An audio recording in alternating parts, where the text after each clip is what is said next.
আপনাদের সামনে আজকে কথা বলবো সূরা আল মুমিনুন থেকে। জোরে বলেন কোন সূরা?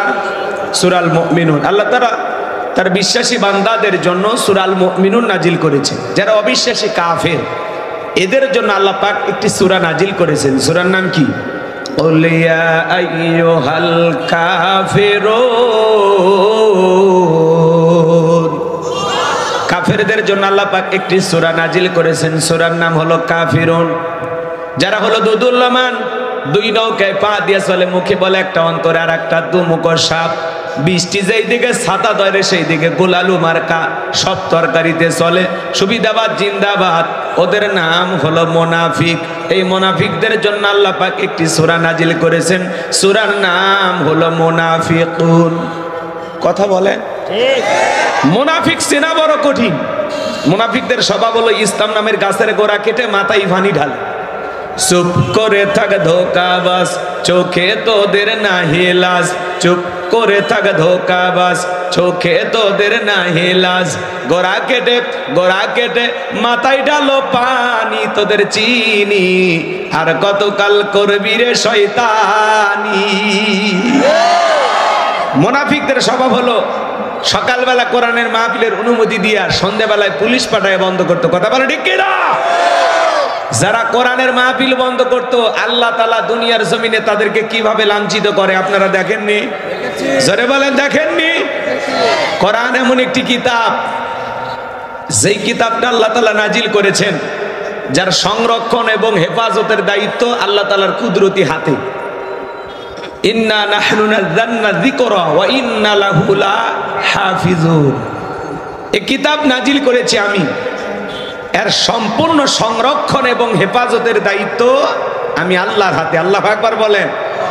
বিদায় কোরআনের গায়ে যারা আঘাত করতে আসবে, এই জমিন থেকে কোরআন আর ইসলামকে বন্ধ করার নানামুখী ষড়যন্ত্র হাতে নেবে, মনে রাখবেন আল্লাহ ওদেরকে যখন ধরবে, ওরা পালানোর জন্য গর্ত খুঁজে পাবে না। কথা বলে ঠিক কিনা?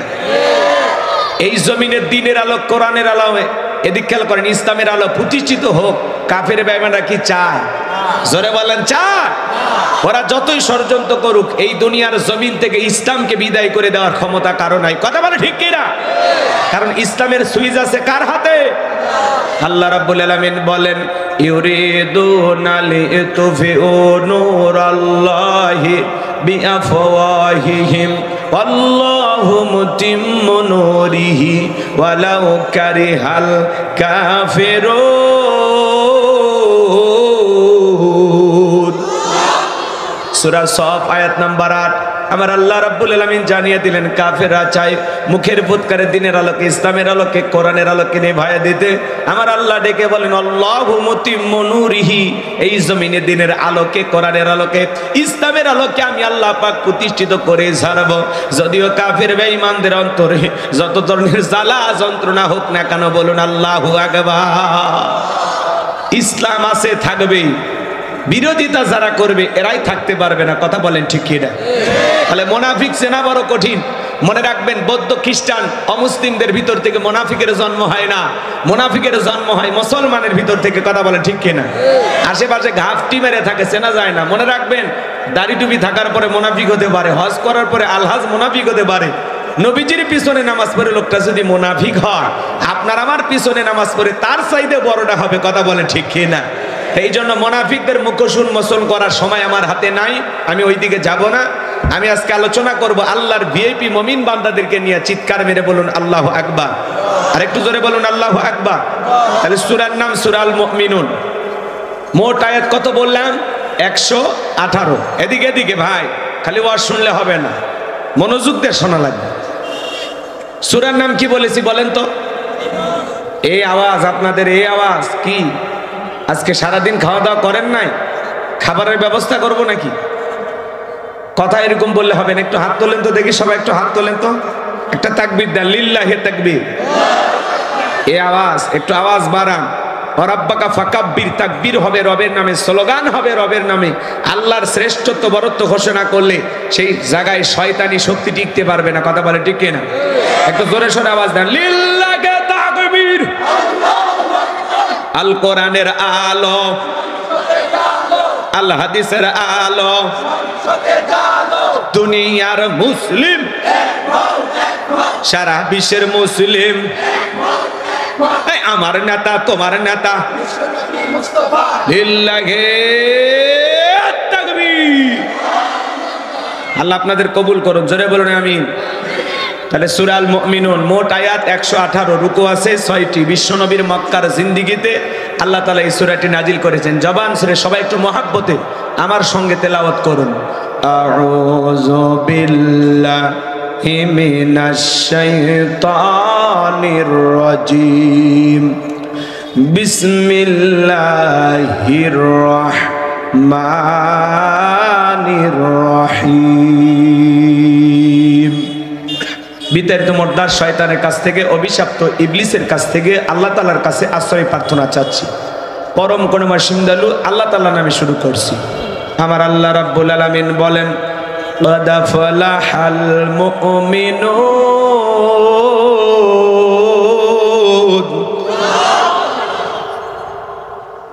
যে কোন আয়াত বা সূরার তাফসীর করতে হলে কোন প্রেক্ষাপটে কোন সময় আল্লাহ তাআলা সেই সূরাটি বা আয়াতটি নাজিল করেছেন, সেই নাজিলের প্রেক্ষাপট জানার দরকার আছে না নাই? আরবিতে বলা হয় শানে নজুল। যদি শানে নজুল আলোচনা করা হয় তাহলে তাফসীর বুঝতে সহজ হয়। তাহলে সূরা আল মুমিনুন আল্লাহ তাআলা বিশ্বনবীর উপরে কোন প্রেক্ষাপটে কোন সময় নাজিল করেছেন, সেই নাজিলের সময়কালটা প্রেক্ষাপটটা একটু জানা দরকার আছে না নাই? জোরে বলেন, দরকার আছে না নাই? আমি কি একটু তুলে ধরবো? আপনাদের কষ্ট হবে না তো ইনশাআল্লাহ? আমি করব ওয়াজ, আপনারা দিবেন আওয়াজ, জবাব দিবেন ঠিক ঠিক, আলোচনা হবে কমপ্লিট। শ্রোতাদের স্পিরিটে বারে বক্তার হিট, আলোচনা হবে জায়গা মতো ফিট। আগে বলতাম কিছু আজ প্যান্ডেলে, কিছু আজ অ্যাঙ্গেলে, এখন আর অ্যাঙ্গেলে না, যা বলবো সব ডাইরেক্ট। অ্যাঙ্গেলে বলার দিন শেষ, ডাইরেক্ট বলার বাংলাদেশ। কথা বলে ঠিক কি না? একটু অপেক্ষা করেন, কথার সাথে কথা মিলান, আমার দিকে একটু তাল দেন। সম্মানিত ভাইয়েরা আমার, সূরা আল মুমিনুন আল্লাহ তাআলা তার হাবিবের উপরে কোন প্রেক্ষাপটে কোন সময় নাজিল করেছেন? বিশ্বনবীর প্রিয় সাহাবী হযরত ওমর ফারুক রাদিয়াল্লাহু তাআলা আনহু বলেন, আমি মৌমাছির গুনগুন আওয়াজ শুনলাম। ডানে তাকায় মৌমাছি নাই, বামে তাকায় মৌমাছি নাই। বিশ্বনবীর চেহারা মোবারকের দিকে তাকায় দেখি নবীজি ফিসফিস করে কি যেন তেলাওয়াত করতেছেন। হযরত ওমর ফারুক ডেকে বলেন, আমার বোঝার বাকি রইল না, নবীজির উপরে আসমান থেকে কোরআনুল কারীম নাজিল হচ্ছে, আর বিশ্বনবী কোরআনুল কারীম রিসিভ করতে ব্যস্ত। বলুন সুবহানাল্লাহ। মৌমাছির গুনগুন আওয়াজ হলে কোরআনুল কারীম নাজিল হয়। দপ্তরি ছুটির ঘন্টায় বাড়ি মারে টন টন আওয়াজ হলে কোরআনুল কারীম নাজিল হয়। নবীজি যখন ঘোড়ার উপরে থাকতেন, ওই সময় যদি কোরআনুল কারীম নাজিল হইতো, ওহির ভারে ঘোড়ার পা বালুর ভিতরে ডেবে যেত। বলুন আল্লাহু আকবার। 8টি পদ্ধতিতে নবীজির উপরে কোরআনুল কারীম নাজিল হইতো। এত কথা বলার সময় নাই ভাইরা আমার। দীর্ঘ 23টি বছরে নবীজির উপরে আল্লাহ তাআলা কোরআনুল কারীম নাজিল করেছেন। গভীর মনোযোগ দিয়ে শুনবেন। এমন মুসলমান আছে 30, 40, 50, 60 বছর বয়স হয়ে গেছে, আল্লাহর কোরআনটা কোনোদিন খুলেও দেখে না, এমন মুসলমান আছে না নাই? কোরআনের সাথে আমাদের সম্পর্ক রাখার দরকার আছে না নাই?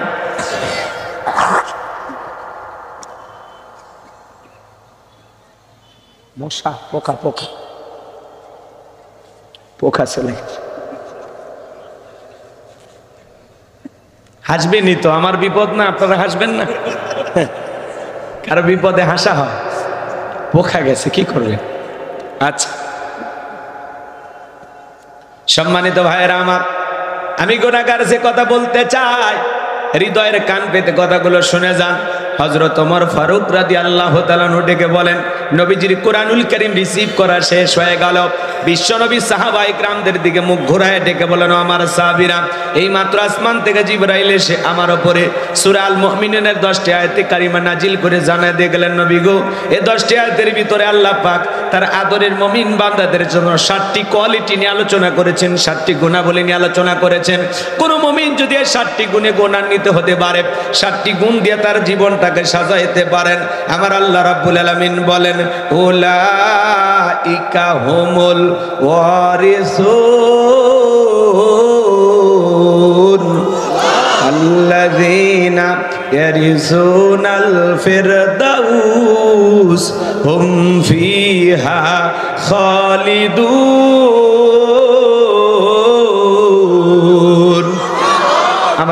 রাব্বুল আলামিন বলেন তারাই হবেন উত্তরাধিকারী জান্নাতুল ফেরদাউসের, সেখানে তারা চিরকাল বসবাস করবেন। আমার আল্লাহ কোনোদিন তাদেরকে জান্নাত থেকে বের করে দেবেন না। চিৎকার মেরে বলুন সুবহানাল্লাহ। বাবা মারা গেলে ওয়ারিশ সূত্রে সন্তান যেরকম বাবার সম্পত্তির ভাগ পায়, কোন মুমিন যদি 60টি গুণে গুণান্বিত হতে পারে, 60টি গুণ দিয়ে তার জীবনটাকে সাজাইতে পারেন, আমার আল্লাহ তাআলা তার নামে জান্নাতুল ফেরদাউসের ভিতরে জায়গা বরাদ্দ রাখবেন। সে হবে জান্নাতুল ফেরদাউসের উত্তরাধিকারী। বলুন সুবহানাল্লাহ। দুনিয়াতে ঢাকা, গুলশানে, রাজশাহী শহরে যদি বাড়ি থাকে, জায়গা সম্পদ থাকে, আপনি আমি পাগল পারা হয়ে যায়। মনে রাখবেন বাজান, ঢাকা, গুলশান বা উত্তরায় নয়, জান্নাতুল ফেরদাউসে কারা কারা যেতে চান? দুই হাত তুলে আল্লাহকে দেখান। আপনারা সবাই কি জান্নাতে যেতে চান? আল্লাহ আমাদের সবাইকে জান্নাতুল ফেরদাউসের মেহমান হিসেবে কবুল করুন। জোরে বলুন আমিন। জান্নাতে যেতে হলে কয়টা গুনাহ বলি? 7টি। জোরে বলেন কয়টি? আরো জোরে। জোর হলো না, উঠেই যাবে। হ্যাঁ, মিছিল করার অভ্যাস করেন। 16 বছর মিছিল করতে পারেননি, সামনে মিছিল করা লাগবে। সামনে আসবে শুভ দিন, চিন্তা ভাবনা করে নিন। রাগ করেন নাকি আপনারা? মন খারাপ করবেন না আমার ভাইরা, গভীর মনোযোগ দিয়ে শুনবেন। নবী আমার তখন সাহাবায়ে কেরামদের সামনে তেলাওয়াত করলেন। আমার আল্লাহ রাব্বুল আলামিন বলেন, ক্বাদ ফালাহাল মুমিনুন।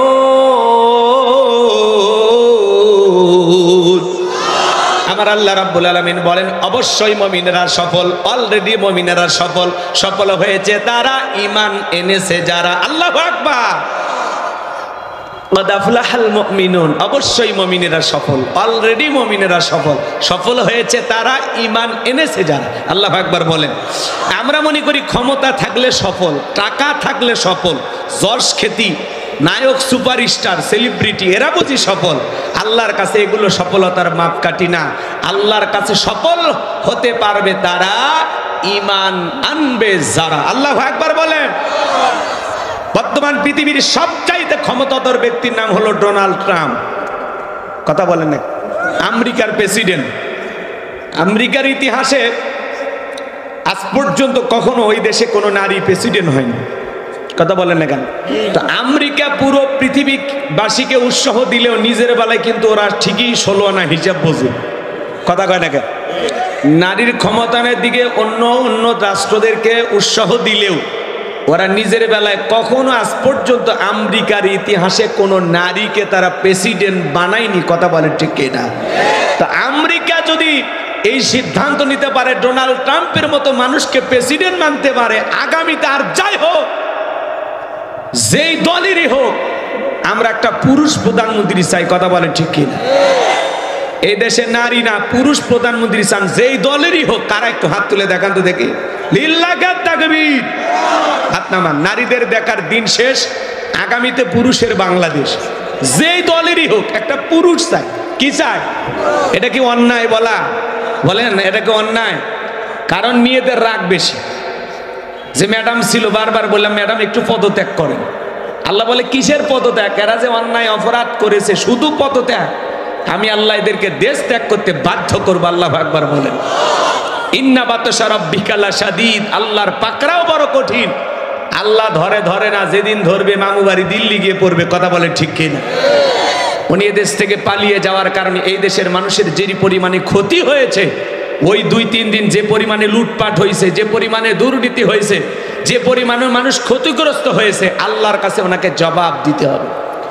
উনি যদি পদত্যাগ করে জেলেও যাইতেন, নেতা কর্মীরা কয়েকদিন পরে ফুলের মালা নিয়ে জেল গেটে অপেক্ষা করে থাকতো আর বলতো জেলের তালা ভাঙবো, নেত্রীকে বের করে আনবো। কথা বলেন।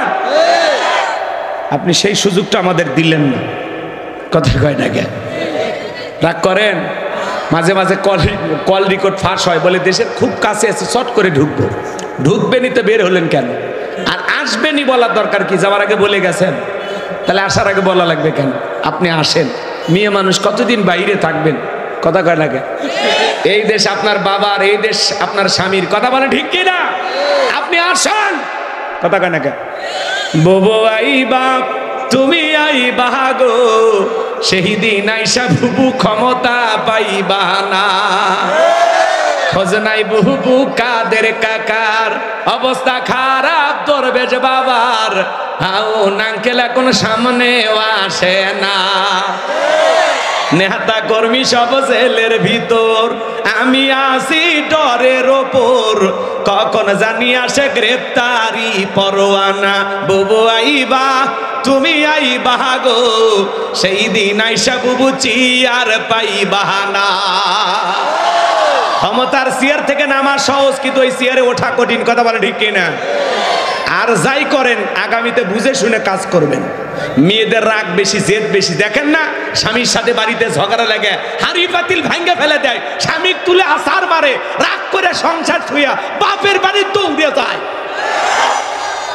রাগ করে 20 কোটি জনগণ থেকে একটা দেশ থুয়ে পালিয়ে গেছে। এই দুঃখ রাখবেন কোথায়? পুরুষের এই কাজ করতো।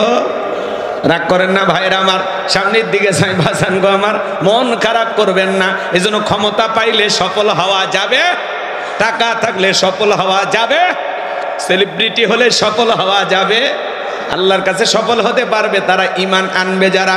এইজন্য আল্লাহ বলেন ক্বাদ আফলাহাল মুমিনুন, অবশ্যই মুমিনেরা সফল, অলরেডি মুমিনেরা সফল হয়েছে তারা, ঈমান এনেছে যারা। বেঈমানেরা ক্ষমতার দিক দিয়ে সফল হতে পারে, মরার পরে সবগুলো বেঈমানকে পিটাইয়া জাহান্নামে দিবেন তিনি কে? আপনার চেহারা কালো হোক, ফর্সা হোক, লম্বা হন, খাটো হন, ধনী হন, গরিব হন, তাতে কোনো সমস্যা নাই। আপনার ভিতরে যদি ঈমান থাকে, বলেন তো আল্লাহর কাছে দাম আছে না নাই? এক কথায় ঈমান নামে মনসে কথা বলুন, টেনশন করেন না, ঠিক আছে? কথাবার্তার কিচ্ছু বললেন না, চুপচাপ একটু থাকেন, আমার মতো একটু বলতে দেন। আচ্ছা এদিক খেয়াল করে, আমি যে কথা বলতে চাচ্ছিলাম শোনেন। আপনার চেহারা যেমনই হোক, যদি আপনার ভিতরে ঈমান থাকে, বলেন তো দাম আছে কার কাছে? আর বেঈমানেরা ওরা ক্ষমতার দিক দিয়ে দুনিয়াতে সফল হতে পারে, মরার পরে সবগুলো বেঈমানকে পিটাইয়া জাহান্নামে দিবেন তিনি কে? আল্লাহ। আর একটু জোরে বলেন কে? আর ঈমান নামের পাসপোর্ট যারা আছে তার জান্নাতের ভিসা লাগবেই। সুবহানাল্লাহ কোন? তাহলে ঈমান আনতে রাজি আছেন তো ইনশাআল্লাহ? আমরা ঈমানদার তো নাকি বলেন? নাকি কোনো ভেজাল আছে? তাহলে আল্লাহর কাছে দাম আছে তার, ঈমান আছে যার। আমি শুধু বলবো ঈমান এনেছে যারা, আপনারা বলবেন সফল হয়েছে তারা। কি বলেন, বলতে পারবেন না? ঈমানদাররা দুনিয়াতেও সফল, আখিরাতেও সফল। আল্লাহ যেন আমাদেরকে সফল মুমিন হওয়ার তৌফিক দান করেন, জোরে বলেন আমিন। তাহলে বলেন সফল হয়েছে কারা? আল্লাহর কাছে দামি বান্দা কারা? ঈমানদার বান্দা যারা। আপনার চেহারা ওই যে আগে বললাম, কালো হোক, ফর্সা হোক, ধনী হন, গরিব হন, তাতে কোনো সমস্যা নেই। আপনার ভিতরে ঈমান আছে, আল্লাহর কাছে আপনার দাম আছে। এই জীবনে যদি আল্লাহর কাছে দামি হতে পারি, আর কিছু চাওয়ার আছে? তাহলে আল্লাহর কাছে দামি হতে চান তো? আল্লাহ যেন আমাদের কবুল করেন, জোরে বলেন আমিন। আমার ভাইয়েরা, একজন অমুসলিম জহরের নামাজের পূর্বে ঈমান গ্রহণ করেছে। আপনারাই বলেন তো বাজান, তার উপরে জহরের সালাত আদায় করা কি ফরজ? মাশাআল্লাহ, চমৎকার শ্রোতা।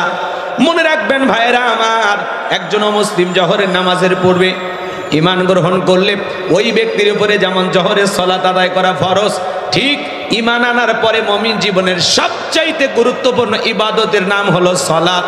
কিয়ামতের ময়দানে আল্লাহ তাআলা সর্বপ্রথম সালাতের হিসাব নেবেন। গভীর মনোযোগ দিয়ে কথাগুলো শুনে যাবেন বাজান। এই জন্য আল্লাহ তাআলা যখন মুমিনদের 7টি কোয়ালিটি নিয়ে, 7টি গুণাবলী নিয়ে আলোচনা করলেন, আমার আল্লাহ রাব্বুল আলামিন 1 নাম্বার সালাত দিয়ে শুরু করলেন। বলুন আল্লাহু আকবার। যুবক যারা আছো নিরাশ হয় না, 4 নাম্বার গুণাবলীতে যুবকদের ওয়াজ আছে। কথা কয় আছে? যুবকেরা কি মন খারাপ করছো বাবা? কয় নাম্বারে তোমরা আছো? একটু অপেক্ষা করো, শুরু করতে দাও। রাগ করেন নাকি আপনারা? লিল্লাহে তাকবীর। মুমিন বান্দার 1 নাম্বার গুণাবলী আমার আল্লাহ রাব্বুল আলামিন বলেন, আল্লাযীনা হুম ফি সালাতিহিম খাশিউন। মুমিন বান্দার 1 নাম্বার গুণাবলী আমার আল্লাহ রাব্বুল আলামিন জানিয়ে দিলেন, যারা নিজেদের সালাত বিনয়ের সহিত, নম্রতার সহিত, আল্লাহর ভয় নিয়ে আদায় করে। সালাত আদায় করা লাগবে বিনয়ের সহিত, নম্রতার সহিত, আল্লাহর ভয় নিয়ে। এই আয়াতের ব্যাখ্যায় তাফসীর কারকার লিখেছেন অন্তরের ভিতরে সুচিন্তা, দুশ্চিন্তা, কুশ্চিন্তা, বিবির কথা, সংসারের কথা, ব্যবসা বাণিজ্যের কথা, দুনিয়াবি কোনো চিন্তা ভাবনা মনের মধ্যে রাখা যাবে না। টেনশন মুক্ত হৃদয় নিয়ে আল্লাহর ভয় নিয়ে সালাত আদায় করতে হবে। কথা বলে ঠিক কিনা? এজন্য আল্লাহ রাব্বুল আলামিন বলেন আল্লাযীনা হুম ফি সালাতিহিম খাশিউন। আমার আল্লাহ রাব্বুল আলামিন বলেন যারা নিজেদের সালাত বিনয় সহিত, নম্রতার সহিত আল্লাহর ভয় নিয়ে আদায় করে।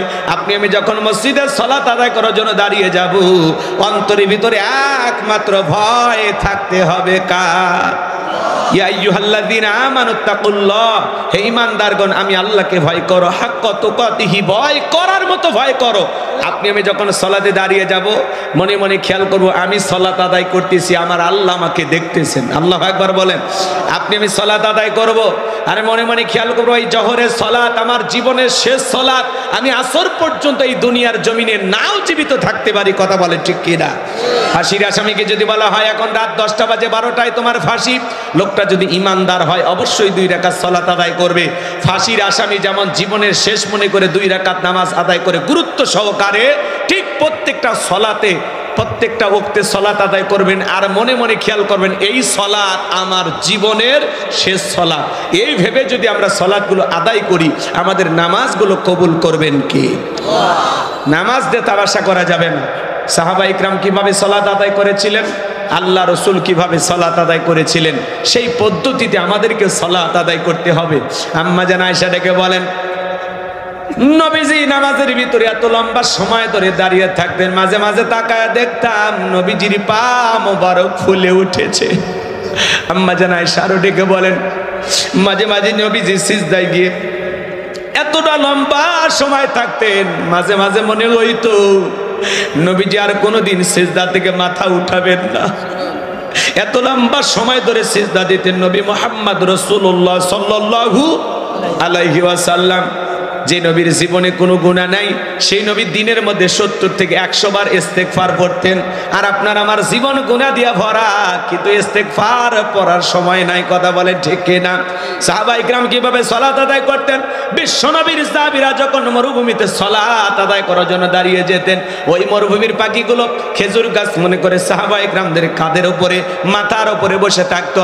নবীজির সাহাবীরা সালাতে এত মনোযোগ, এত মনোযোগ, কাঁধে পাখি পড়ে থাকে, তারপরে তারা টের পাইতো না। বলুন সুবহানাল্লাহ। আর আপনি আমি সালাত আদায় করি, মশা যদি পড়ে এই হাতে এই জায়গা নিয়ে যা, আগে মশা মারে তারপরে সূরা ধরে। কথা কোন ঠিক কিনা? আমার ভাইয়েরা, বিশ্ব নবীর সাহাবীরা কিভাবে সালাত আদায় করতে জানেন? হযরতে তালহা রাদিয়াল্লাহু তাআলা আনহু সালাত আদায় করতেছিলেন, ছেলেটা খেলা করতেছিল, জঙ্গল থেকে সাপ এসে সন্তানটাকে পেঁচিয়ে ধরলেন, স্ত্রী মানুষজনকে ডাকলেন, ছেলেটাকে বিপদ মুক্ত করলেন। হযরতে তালহা নামাজ শেষে জিজ্ঞাসা করে বিবিরে, বাড়িতে এত মানুষজন, ব্যাপারটা বুঝতে পারলাম না। ডেকে বলে স্বামী আপনি যখন সালাত আদায় করার জন্য দাঁড়িয়ে গেছেন, জঙ্গল থেকে সাপ এসে সন্তানটাকে পেঁচিয়ে ধরেছিল, আমি মানুষজনকে ডাকলাম, ছেলেটাকে বিপদ মুক্ত করলাম, এত ঘটনা আপনার চোখের সামনে ঘটে গেল, আপনি কি কিছুই বলতে পারেন না? হযরতে তালহা ডেকে বলেন বিবিরে, নামাজের মধ্যে মঞ্চ দিয়ে দিক সেদিক চলে যায়, তাহলে নামাজ তো আর নামাজ থাকে না। বলুন আল্লাহু আকবার। আমরা নামাজ পড়ি রাজশাহী, মন চলে যায় ভারতের বর্ডারে। কথা বলেন না কেন? রাগ করেন? নামাজ পড়ে বগুড়া, মন চলে যায় মাগুরা। নামাজ পড়ে বাগোপাড়া, মন চলে যায় ভেড়ামারা। কথা বলেন? নামাজের মধ্যে দাঁড়ায় আমাদের খালি মন ছটফট করে, দুনিয়াবি নানান চিন্তা ভাবনা নামাজের মধ্যে মনে হয়। মাঝে মাঝে দুনিয়াবি এত কথা নামাজের মধ্যেই মনে হয়। নামাজ 2 রাকাত চলতেছে না 3 রাকাত, নামাজ ব্রেক করে চিন্তা করা লাগে। কথা কয় না চাচা, এদিকে আগে আসুন তো। রাগ করেন নাকি আপনারা? আমার ভাইরা, সালাতের ভিতরে মাঝে মাঝে দুনিয়াবি এত চিন্তা ভাবনা নামাজের মধ্যে মনে হয়। সিজদা 2টা দিলাম না 1টা দিলাম, নামাজের মধ্যেই চিন্তা করা লাগে। কথা বলেন ঠিক কিনা? আমাদের পাগল মন খালি ছটফট করে, দুনিয়াবি নানান চিন্তা ভাবনা সালাতের মধ্যেই মনে হয়। কথা বলেন ঠিক কিনা? সম্মানিত ভাইয়েরা আমার, গভীর মনোযোগ দিয়ে কথাগুলো শুনবেন। নামাজের ব্যাপারে তাড়াহুড়ো করা যাবে না। এক চাচা মিয়া তো তাড়াহুড়ো করে ওযু করছে, এক ঠ্যাং না ধুয়ে মসজিদে ঢুকছে, টাইসালা মসজিদ পিছলা খায়, চাচা একদিক লুঙ্গি একদিক, তাও বলে আল্লাহু আকবার। মানুষ বলে চাচা আগে লুঙ্গি ঠিক করেন, করেন আগে জামাত ধরি। আছে না না এরকম 4G 5G গতির নামাজি বাবা। এই যে সামনে রমজান মাস, রমজান মাসে দেখবেন নামাজের প্রতিযোগিতা শুরু হয়ে যায়। প্রত্যেকটা মসজিদে তারাবির প্রতিযোগিতা, কে কত তড়িৎ গতিতে পড়তে পারে, কত তাড়াহুড়ো করে পড়া যায়। কথা কর, প্রথম তারাবি মসজিদের জায়গা হয় না, মসজিদের বারান্দা ভরে যায়, এমনকি রাস্তার উপরেও নামাজের ব্যবস্থা করা লাগে। এত মুসল্লির আমদানি ঘটে, আলহামদুলিল্লাহ, লক্ষণ খুবই ভালো। কিন্তু এক সপ্তাহ পরে বাহিরের কাতার খাওয়া শেষ, বারান্দার কাতার খাওয়া শেষ, 15 দিনের মধ্যে আর মুসল্লি খুঁজে পাওয়া যায় না। ওই আগের যে 2-3 কাতার নামাজ পড়ে ওই একই মানুষগুলো পাওয়া যায়। কথা বলে ঠিক কিনা? আবার ওই মানুষগুলো কিছু কি মারবে কোন দিন? লাইলাতুল কদরের রাত্রি তালাশ করার জন্য 26শে রমাদান হাজির হয়ে যাবে। কথা বলেন ঠিক কিনা? আপনাদের এলাকায় এরকম হয় না? না, রাজশাহীর মানুষ ভালো, আল্লাহওয়ালা, জিন্দা শাহজালাল। রাগ করেন নাকি আপনারা আমার ভাইয়েরা? এই জন্য রমজান মাসে দেখবেন 2 মসজিদের মুসল্লি এক জায়গায় গল্প করে, দোস্ত তোমাদের প্রথম তারাবি কয়? আমাদের হুজুর আল্লাহওয়ালা 1 ঘন্টা সময় লাগছে। তখন বলে কি এতক্ষণ? আর আমাদের হুজুর বিদ্যুতের গতি ফেল, কে? 20 মিনিটে সব শেষ। কথা কন, খালি আলহামদু বোঝা যায় আর দোয়াল্লিন বোঝা যায়, মাঝখানে কি ভূমিকম্প হয়ে গেছে হুজুর নিজেও টের পায় না। কথা কন ঠিক কিনা? এরকম নামাজ পড়ে লাভ হবে না। সালাত আদায় করতে হবে ধীরস্থির ভাবে, বিশ্রামের সহিত। তারাবি মানে তাড়াহুড়ো না, ধীরস্থির ভাবে 4 রাকাত পরে পরে বিশ্রাম নেবেন, আবার 4 রাকাত পড়বেন, এইভাবে সুন্দর করে সালাত আদায় করবেন। সোনার মক্কা মদিনা আল্লাহ তাআলা গোলামকে নিয়েছিল, সেখানে তারাবি পড়লাম, সময় লাগলো 1 ঘন্টা 45 মিনিট, আর আপনার 20 মিনিটে সব শেষ। এই জন্য নামাজ এইভাবে তামাশার সহিত পড়া যাবে না। প্রত্যেকটা সালাত আদায় করব গুরুত্ব সহকারে। আল্লাহ যেন বুঝ দান করেন, জোরে বলেন আমিন। এদিক খেয়াল করেন, আমার কথা কি আপনারা কষ্ট পাচ্ছেন? আল্লাযীনা হুম ফি সালাতিহিম খাশিউন, যারা নিজেদের সালাত বিনয়ের সহিত, নম্রতার সহিত, আল্লাহর ভয় নিয়ে, খুশু খুজু ভাব নিয়ে, আল্লাহর ভয়ে কারা কারা মসজিদে গিয়ে 5 ওয়াক্ত সালাত আদায় করবেন? 2 হাত তুলে আল্লাহকে দেখা। আল্লাহ আমাদের সবাইকে 5 ওয়াক্ত নামাজি বানায় দেন, জোরে বলেন আমিন। আর একটু চিল্লায় বলেন আমিন।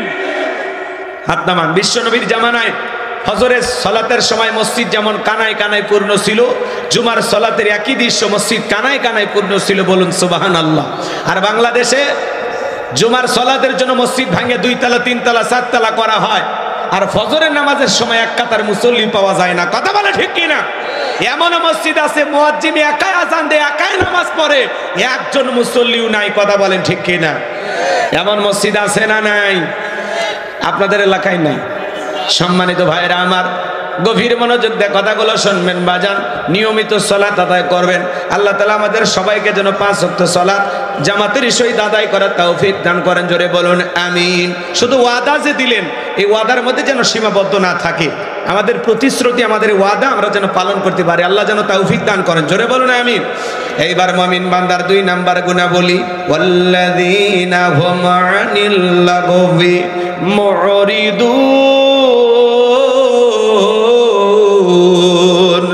মুমিন বান্দার 2 নাম্বার গুণাবলী, অনার্থক কথাবার্তা বলা যাবে না, অপ্রয়োজনীয় কথা বলা যাবে না।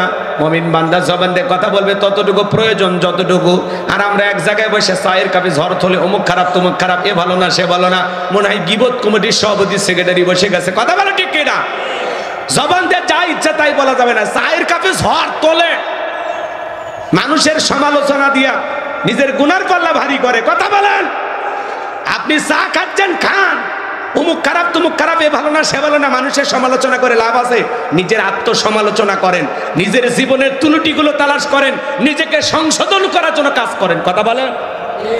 আর আমরা মনে হয় গীবত কমিটির সভাপতি হয়ে গেছে। আগে 4-5 তৌফিক দান করেন, জোরে বলুন আমিন। আপনার জবান, এই যে চাই কাপে বসে উল্টো পাল্টা বলতেছেন, আলেমদেরকে, ইসলামের আলেমদের বিরুদ্ধে, ইসলামের বিরুদ্ধে যে সমালোচনা করেন, আপনি কি জানেন এই সমালোচনাকারীরা জাহান্নামে যাবে? ওয়াকুন্না নাখুদু মাল খাইদিন, যারা সমালোচনাকারী এরা যাবে সাকর নামক জাহান্নামে। কথা বলেন ঠিক কিনা? তাহলে সমালোচনা করা যাবে না, আপনি জবান দিয়ে অনার্থক কথা বলবেন। আপনার জবানের প্রত্যেকটা কথা আল্লাহ রেকর্ড করতেছেন। মা ইয়ালফিজু মিন কাউলিন ইল্লা লাদাইহি রাকিবুন আতীদ। বান্দা এমন কোন কথা বলে না, এমন কোন কর্মকাণ্ড করে না যা রেকর্ড করার জন্য আমার ফেরেশতারা নাই। আপনার জবানের প্রত্যেকটা কথা আল্লাহর সিআইডি গোয়েন্দা বাহিনী রেকর্ড করতেছে। আল্লাহু আকবার বলে, ফাঁকি দেওয়ার সুযোগ আছে আমার ভাইয়েরা। এজন্য জবান দিয়ে যা খুশি তাই বলা যাবে না। মুমিন বান্দার 2 নাম্বার গুণাবলী, অনার্থক কাজ করা যাবে না। মুমিনের টাকা হলে মুমিন সিনেমা হল বানাবে না, যাত্রা গানের আয়োজন করবে না, গানের কনসার্ট দেবে না, মদের বার দেবে না। মুমিনের টাকা হলে মুমিন মসজিদ বানাবে, মাদ্রাসা বানাবে, ঈদগাহ মাঠ বানাবে, কবরস্থান বানাবে, তাফসীরুল কোরআন মাহফিলের আয়োজন করবে। মুমিনের অর্থ মুমিন ভালো কাজে ব্যয় করবে, যে কাজে ব্যয় করলে সওয়াব পাওয়া যায়। কি পাওয়া যায়? রাস্তার মধ্যে ফলের গাছ লাগা দিবেন, পুকুরের ঘাট বানা দিবেন, রাস্তাঘাটে সুন্দর করে লিখে রাখবেন সুবহানাল্লাহ, আলহামদুলিল্লাহ, আল্লাহু আকবার, লা ইলাহা ইল্লাল্লাহ। যত মানুষের নজর পড়বে আল্লাহ তাআলাকে স্মরণ করবেন, সেই ব্যক্তিও সওয়াব পাবে, আপনিও সওয়াব পাবেন। বলুন সুবহানাল্লাহ। সম্মানিত ভাইরা আমার, তাহলে মুমিন বান্দার 2 নাম্বার গুণাবলী, জবান দিয়ে সে কথা বলবে যে কথা বললে সওয়াব হয়, সমাজে সেই কাজ চালু করবে যেই কাজ চালু করলে সওয়াব হয়। মুমিন বান্দা কান দিয়ে সেই জিনিসগুলো শ্রবণ করবে যেইটা শুনলে সওয়াব হয়। যুবক রে, কানের ভিতর ইয়ারফোন লাগায় গান শোনো, রূপবানে না আছে কমর দোলাইয়া, আল্লাহর ফেরেশতারা কবরে নিয়ে পিটাবে ঝোলাইয়া ঝোলাইয়া। কথা বলেন। কানের ভিতর ইয়ারফোন লাগাইয়া সিরাজগঞ্জের এক যুবক রেল লাইন পার হয়ে যায়, ট্রেনে এসে ধাক্কা মেরে 3 টুকরে করে থুয়ে গেছে। মরার পরেও কানের ভিতর ইয়ারফোন লাগানো ছিল। এখন কবরে যা, ফেরেশতারা তোর জায়গা মতো বাদ্যযন্ত্র বাজাবে। কথা বলেন ঠিক কিনা? যুবক রে, এই কান আল্লাহ গান শোনার জন্য দেয় নাই। হক্কানে ওলামা ইকরামদের বয়ান শুনতে হবে, ইসলামী সঙ্গীত শুনতে হবে, কোরআন তিলাওয়াত শ্রবণ করতে হবে, এই কান দিয়া ভালো ভালো কথা শ্রবণ করতে হবে। কথা বলেন ঠিক কিনা? তাহলে মুমিন বান্দার 2 নাম্বার গুণাবলী, জবান দিয়ে সেইটা বলবো যেটা বলে সব হয়, সমাজে সেই কাজগুলো চালু করব যেই কাজগুলো চালু করলে সব হয়, সেই জিনিসগুলোই কান দিয়া শুনবো যেগুলো শ্রবণ করলে সব হয়। এক কথায় সব আছে যেখানে, আরো আসতে বলেন, খবরদার বেশি জোরে বললেন না, জানেন বলেন, সব আছে যেখানে আর গুনাহ আছে যেখানে। এক কথায় মন্দ কথা বলবো না, মন্দ কাজ করব না, মন্দটা শুনবো না। সকল গুনাহ থেকে, সকল মন্দ কাজ থেকে আল্লাহ যেন আমাদের বিরত থাকার তৌফিক দান করেন। চিল্লা বলেন আমিন। এটা হলো মুমিন বান্দার কয় নাম্বার কোয়ালিটি? 2 নাম্বার। জোরে বলেন কয়টি? 2 নাম্বার। এইবার 3 নাম্বার। আমার আল্লাহ রাব্বুল আলামিন বলেন, ওয়াল্লাযীনা হুম লিয-যাকাতি ফাঈলুন। মুমিন বান্দার 2 নাম্বার 3 নাম্বার গুণাবলী আমার আল্লাহ রাব্বুল আলামিন জানিয়ে দিলেন। মুমিন বান্দাকে আল্লাহ যদি নিসাব পরিমাণে ধন সম্পদের মালিক বানায় দেয়, মুমিন বান্দাকে আল্লাহ যদি ধনী বানায় দেয়, মুমিন বান্দাকে, এদিক খেয়াল করেন, আল্লাহ তাআলা যদি ধনী বানায় দেয়, নিসাব পরিমাণের সম্পদের মালিক বানায় দেয়, মুমিন বান্দা সক্রিয়ভাবে হিসাব করে করে বছরে কয় লাখ টাকার, কয় হাজার টাকা যাকাত আসবে, কয় কোটি টাকার, কয় লাখ টাকা যাকাত আসবে, হিসাব করে করে বছরে একবার যাকাত দেবে। কার ভয়ে? যাকাত দেওয়া নফল না ফরজ? নামাজ আদায় করা যেমনি ফরজ, যাকাত দেওয়া তেমনি ফরজ। কথা বলেন ঠিক কি না? যাকাত আসছে দারিদ্রতা বিমোচন করার জন্য, অভাব মুক্ত সমাজ রাষ্ট্র দেশ গড়ার জন্য। যাকাত আসছে পথে পড়ে থাকা অবহেলিত মানুষের মুখে হাসি ফোটানোর জন্য, রাস্তার এপারে 10 তলা উপরে গাছতলা এর ব্যবধানকে দূর করার জন্য। যাকাত আসছে এই সমাজের মানুষদেরকে সব দিক দিয়া উন্নয়নের মূল জায়গায় পৌঁছে দেওয়ার জন্য আল্লাহ তাআলা যাকাত দিয়েছেন। বলুন আল্লাহু আকবার। যাকাত হলো আর্থিক ইবাদত। যারা পিছিয়ে থাকা মানুষ তাদেরকে স্বাবলম্বী বানানোর জন্য এই যাকাতের সিস্টেম। আল্লাহু আকবার বলেন। বাংলাদেশের অর্থনীতি যাকাত ভিত্তিক না সুদ ভিত্তিক? সুদ ভিত্তিক অর্থনীতি হালাল না হারাম? এই হারাম অর্থনীতিতে কঠিনকালে বাংলাদেশকে কোন নেতা দারিদ্র মুক্ত করতে পারবে না। কথা বলে ঠিক কিনা? বাংলাদেশকে যদি দারিদ্র মুক্ত করতে হয় যাকাত ভিত্তিক অর্থনীতি চালু করা লাগবে। কথা বলেন ঠিক কিনা? একটা যাকাত মন্ত্রণালয় চালু করতে হবে, আর এই মন্ত্রণালয়ের দায়িত্ব এদেশের ইসলামিক স্কলার, দ্বীনের দায়ী আলেমদের কাঁধে দিতে হবে। দেখেন আজ সুন্নাহ ফাউন্ডেশনের সম্মানিত চেয়ারম্যান শাইখ আহমদুল্লাহ ভাই আমাদের প্রিয় একজন মানুষ, উনি প্রায় 25 থেকে 30 হাজার পরিবারে রমজানের যা যা প্রয়োজন, একজন রোজাদারের ইফতার সিহারিতে যা যা প্রয়োজন ট্রাক ভর্তি করে আপনাদের দেয়া এই দানের টাকা, আপনাদের দেয়া আমানত, সে সমস্ত রোজাদারদের তালিকা করে তাদের ঘরে ঘরে পৌঁছে দিচ্ছেন। আল্লাহু আকবার বলেন। শাইখ আহমদুল্লাহ এমন একজন মানুষ, আস-সুন্নাহ ফাউন্ডেশনের সম্মানিত চেয়ারম্যান। এদেশের দুর্যোগপূর্ণ অবস্থায়, সেটা বন্যা হোক, বিভিন্ন সমস্যা হোক, সবার আগে তিনি যে সুন্দর ভূমিকা পালন করেন, উম্মতের দরদি একজন আলেম, তার জন্য আমাদের দিল থেকে ভালোবাসা আছে না? আস্থা এবং বিশ্বাস কিভাবে অর্জন করেছেন? উনি যদি মনে করেন 100 কোটি টাকা দান প্রয়োজন, মানুষের কাছে চাইলে 100 কোটি পার হয়ে যায়। আল্লাহু আকবার বলে। উনি নিজে থেকে বলে আপাতত আর দান পাঠাবেন না। তাহলে মানুষ তাকে কতটা বিশ্বাস করেন। আমাদের সেই প্রিয় হুজুর, প্রিয় মানুষ শাইখ আহমদুল্লাহ এই পবিত্র রমজান উপলক্ষে প্রায় 30,000 পরিবারে রমজানে যত খাবার প্রয়োজন, সিহারি ইফতারিতে যা যা প্রয়োজন, এগুলো বাজার, এগুলোর একটা প্যাকেজ করে তাদের ঘরে ঘরে পৌঁছে দিচ্ছেন। আল্লাহু আকবার বলেন। একটু জোরে বলেন আল্লাহু আকবার। তো আলেমদের দায়িত্ব দেওয়া লাগবে। ওই গুমসুর ডালসোর বিকাশের টাকা সর ওই সমস্ত দুর্নীতিবাজ নেতাদেরকে দেওয়া যাবে না, যারা দেশের টাকা বিদেশে পাচার করে। আজ পর্যন্ত কোনো আলেম এই দেশের টাকা বিদেশে পাচার করেছে এমন তথ্য আপনারা পাইছেন? জোরে বলেন পাইছেন?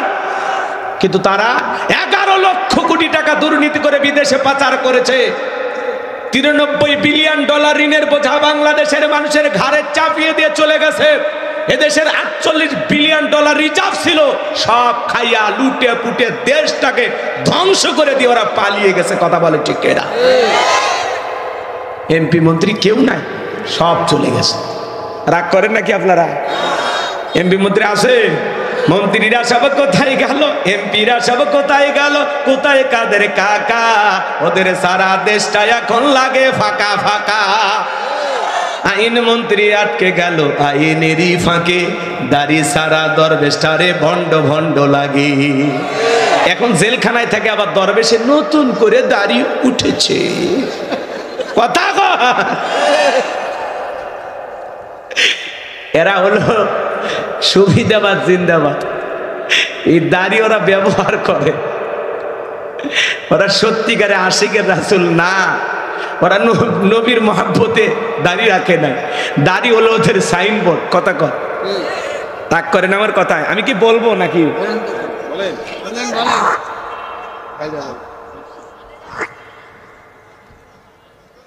হ্যাঁ, রাগ করে? রাগ করে কেউ? রাগ করেন আপনারা? দাড়ি সারা দরবেশটারে ভণ্ড ভণ্ড লাগে। শুনেছি ভাই কত নেতা নেত্রী খাইতেছে ভাই ডান্ডা, বিচারপতি কালামানিকের ফাটিয়েছে নাকি আন্ডা। ওটা আমার খবর না, মিডিয়ার খবর। এই বিচারপতি শামসুদ্দিন মানিক আল্লামা সাইদি হুজুরকে মৃত্যুদণ্ডের রায় দিয়েছিল। আমরা বলতে চাই ওই একই ট্রাইব্যুনালে কুখ্যাত বিচারপতি কালামানিককে মৃত্যুদণ্ডের রায় দিতে হবে। কথা বলে ঠিক না? এই সেই বিচারপতি মানিক টকশোতে বসে আমার বোনকে অপমান করে রাজাকারের বাচ্চা বলেছিল। ছাত্র আন্দোলন সবাইকে রাজাকারের বাচ্চা বলে গালি দিয়েছিল। 116 জন আলেমের তালিকা করে দুদকের কাছে জমা দিয়েছিল। আমার রোল নাম্বার ছিল 23। সিরিয়ালে আমি কত নাম্বার ছিলাম? আপনারা চেনেন না, ওরা ঠিকই চেনে। কথা বোঝেন নাই?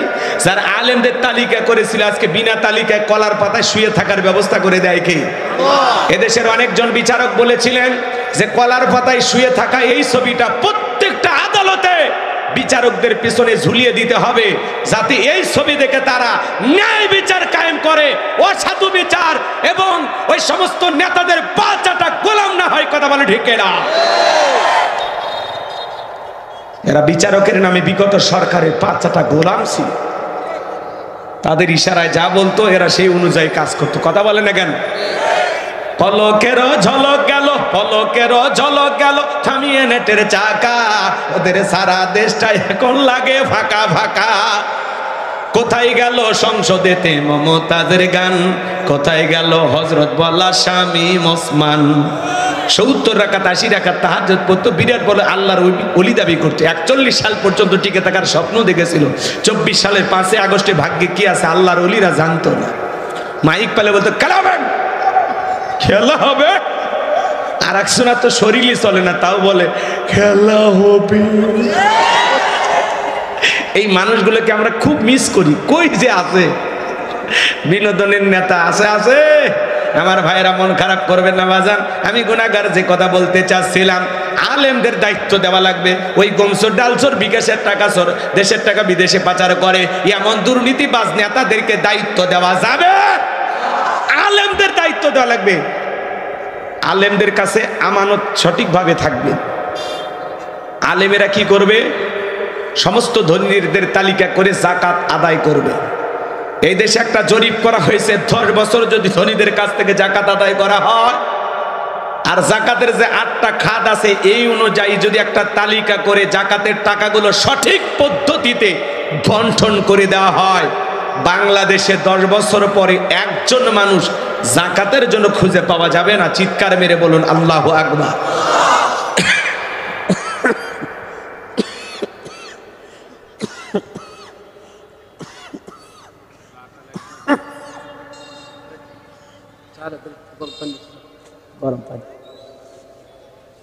আমার ভাইয়েরা,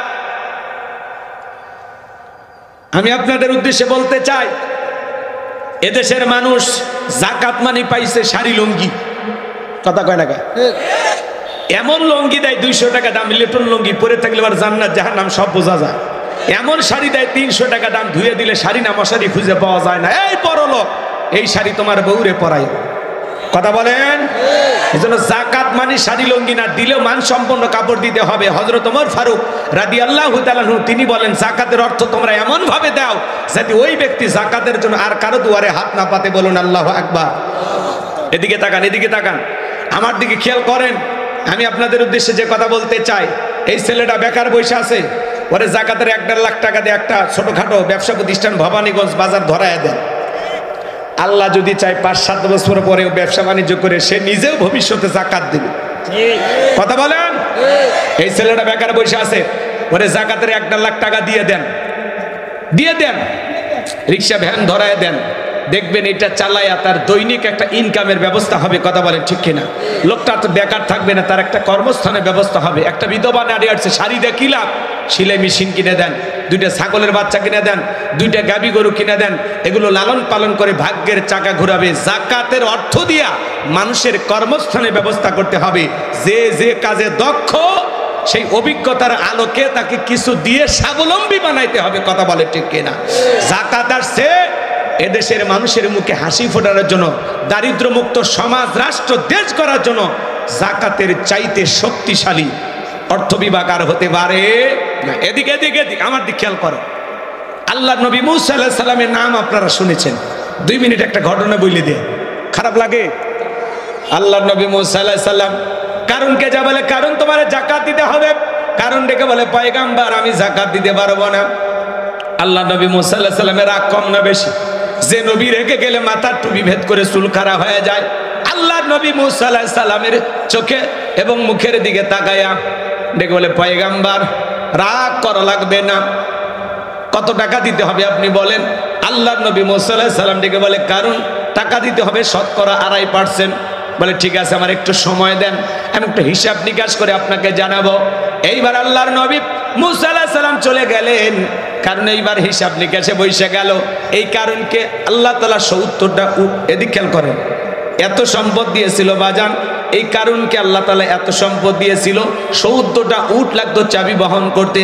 চাবি যদি হাতে হয় তালা কত, আর তালা যদি হাতে হয় সিন্ধুকে মাল কত, ছোট মাথায় ধরবে না। কারণ এইবার হিসাব নিকাশ করে দেখে কয়েক হাজার কর্মচারী দিয়ে সারাদিন সারা রাত যদি যাকাতের টাকা দেওয়া হয়, এরপরেও টাকা শেষ হবে না। এমনি তো কৃপণ পায়ে স্যান্ডেল দানা ক্ষয় যাবে বলে, গায়ে জামা পরে না ছিঁড়ে যাবে বলে, সেই কৃপণ কি এত টাকা যাকাত দিতে পারে না? সে একটা গভীর ষড়যন্ত্র করলো। এলাকা একটা 2 নাম্বার মহিলা ছিল, নাম হলো সবদা। এই সবদা নামের পতিতের কাছে যা বলে, সবদা রে তোরে 2 বস্তা টাকা দেবো অ্যাডভান্স হিসেবে, আজকে 1 বস্তা টাকা দিলাম, আর আগামীকালকে সাক্ষী দেওয়ার পরে আর 1 বস্তা টাকা দেবো, বিনিময়ে আমার একটা কাজ তোকে করে দিতে হবে। আল্লাহ নবী মুসা আলাইহিস সালাম যখন হাজার হাজার জনগণের সামনে ভরা মজলিসে আল্লাহর পথে মানুষকে দাওয়াত দিবেন। ওই ভরা মজলিসে দাঁড়ায় একবার শুধু বলবি, মুসা নবী দিনের বেলা বাস করে, রাতের বেলা আমি সর্দার সাথে রাত কাটাই, বাস এতটুকু কথা বললে যথেষ্ট, বাকি যা করার আমি করব। সর্দার যেহেতু 2 নাম্বার মহিলা রাজি হয়ে গেল, আমার ভাইয়েরা দিল দিয়ে কথাগুলো বোঝার চেষ্টা করবেন। সর্দার যখন রাজি হয়ে গেল, পরের দিন সকালবেলা আল্লাহর নবী মুসা আলাইহিস সালাম হাজার হাজার জনতাকে সামনে নিয়ে আল্লাহর পথে মানুষকে দাওয়াত দিতেছেন, আল্লাহর পথে আহ্বান করতেছেন। ওই ভরা মজলিসে আল্লাহর নবী মুসা আলাইহিস সালামের আলোচনা শোনার পরে সর্দার পাষাণ হৃদয় গইলা চোখ দিয়া পানি ঝরতেছে, জোরে কোন মারহাবা। কারণ ইশারা দিয়ে বলে সর্দার দ্বারা, বলে আর একটু শুনি। 2 জন লোক পাঠা দিল, ওরা এসে বলে সর্দার নেতা গতকালকে রাত্রিতে 1 বস্তা টাকা দিয়েছে অ্যাডভান্স হিসাবে, আর 1 বস্তা টাকা রেডি আছে, সাক্ষীটা দিয়ে টাকার বস্তাটি নিয়ে বাড়িতে চলে যাও। শব্দবারে আর একটু শুনি, বলে না শুনতে দেওয়া যাবে না। 2 জন 2 হাত ধরে ভরা মজলিসে শব্দকে জোর করায় দাঁড় করায় দিল যখন, কারণ লাভ মেরে দাঁড়ায় বলে মুসারে ওয়াজ বন্ধ কর, টাকা দেখ 2 নাম্বার মহিলা দাঁড়াইছে। মহিলাটা 2 নাম্বার না 1 নাম্বার মুসা নবী কি জানে? রতনে রতন সেনে। কথা কন, কথা কন। ডাইরেক্ট বলতেছে, ও নবী মুসা ওয়াজ বন্ধ করো, তাকায় দেখো 2 নাম্বার মহিলা দাঁড়াইছে। আজও দেখবেন আলেম ওলামা যখন সুদের কথা বলে, মসজিদের সভাপতি হয়ে আছে সুদখোর। এদেশের অনেক মসজিদের সভাপতি সুদখোর, ঘুষখোর। কথা বলেন, হক কথা বলা যায় না। সুদের ওয়াজ করলে বলেন হুজুর এই ব্যবসার সাথে আমি জড়িত, খামাখা আমার নাম কেন বলতেছেন? আছে না নাই? সুদের কথা বলা যায় না, ঘুষের কথা বলা যায় না, জিহাদের কথা বলা যায় না, আল্লাহর জমিনে আল্লাহর আইনকে প্রতিষ্ঠিত করতে হবে, এই কথাগুলো বলা যায় না। হক কথা বললেই বলে হুজুর ভালোই মনে করতেছিলাম, এখন থেকে আপনিও রাজনীতির কথা কন। আছে না না? হুজুর আপনার ওয়াজ লাইন ছাড়া, হুজুর ওয়াজ লাইন ছাড়া না, তোমার জীবন লাইন ছাড়া, তুমি একটা তার ছেঁড়া। কথা বলেন। মনে রাখবেন, বাংলার জমিনে যারা আলেমদের কথা বলতে বাধা দেয়, যারা তাফসীরুল কোরআন মাহফিল বন্ধ করে দেয়, আমাদের আফসোস হয় ওই জায়গায়। বাংলাদেশে বাণিজ্য মেলার নামে রাত 12টার পরে নর্তকীর গায়ে একটা সুতার কাপড় থাকে না, ওখানে 144 জারি করা হয় না। যারা বাংলার জমিনে তাফসীরুল কোরআন মাহফিলে ওয়াজ মাহফিলে 144 জারি করে, ওলামা ইকরামদের কথা বলতে দেয় না, তাফসীরুল কোরআন মাহফিল ওয়াজ মাহফিল বন্ধ করে দেয়, আমার বিশ্বাস ওদের জন্ম মুসলমানের ঘরে হতে পারে না, পারে না, পারে না। কথা বলেন ঠিক কিনা? রাগ করেন? মুসলমান কখনো কোরআনের মাহফিল বন্ধ করতে পারে না। মুসলমানের সম্পর্ক কোরআনের সাথে থাকবে। মুসলমান কখনো কোরআনের বিরোধিতা করতে পারে না। কথা বলে ঠিক কিনা? কোরআনের বিরোধিতা করবে যারা, আবু জেহেলের উম্মত হবে তারা। কথা বলে ঠিক কিনা? কোরআন বন্ধ করার ষড়যন্ত্র করেছিল কাফেররা। ওয়াকালাল্লাযীনা কাফারু লা তাসমাউ লিহাদাল কোরআন ওয়ালগাউ ফিহি লাআল্লাকুম তাগলিবুন। কাফেরদের স্লোগান হলো কোরআন শ্রবণ করো না। যেখানে নবী মুহাম্মদ সাল্লাল্লাহু আলাইহি সাল্লাম কোরআনের আলোচনা করে সেখানে হট্টগোল সৃষ্টি করো, তালি বাজাও, নাচানাচি করো, যেভাবে হোক এই কোরআনের আওয়াজ, এই কথাগুলো যদি বন্ধ করতে পারো আমরাই বিজয় লাভ করবো। জোরে কন নাউজুবিল্লাহ। আবু জেহেল, উতবা, সাইবা ওরা চেষ্টা করেছিল কোরআন বন্ধ করার, ওরা যেমন পারে নাই। আজও পৃথিবীর জমিনে যারা কোরআন বন্ধ করতে চায়, ইসলাম আলাদেরকে বন্ধ করতে চায়, মনে রাখবেন এক জায়গায় কোরআনের আওয়াজ বন্ধ করে দেবেন, আল্লাহ 10 জায়গায় কোরআনের মাহফিল চালু করে দেবে। কথা বলে ঠিক কিনা? একজন আলেমের মুখ চেপে ধরবেন, আরো 10 জন ময়দানে কথা বলবে, একজনকে গ্রেফতার করবেন, হাজারো জন ময়দানে কথা বলবে, একজনকে ফাঁসির দড়িতে ঝুলাবেন, হাজারো জন আবারও ময়দানে আল্লাহ তাআলা তৈরি করে দেবেন। কথা বলে ঠিক কিনা? মনে রাখবেন, বাঘের পেট থেকে জন্ম হইলে বাঘেরই বাচ্চা হয়, বিড়ালের বাচ্চা হয় না। যারা কোরআনের মাহফিল কথা বলবে, যারা আল্লাহর জমিনে আল্লাহর দ্বীন বিজয়ের জন্য কথা বলে, এরা কোনো বাতিলের চোখ রাঙানিকে ভয় পায় না। কথা বলে ঠিক কিনা?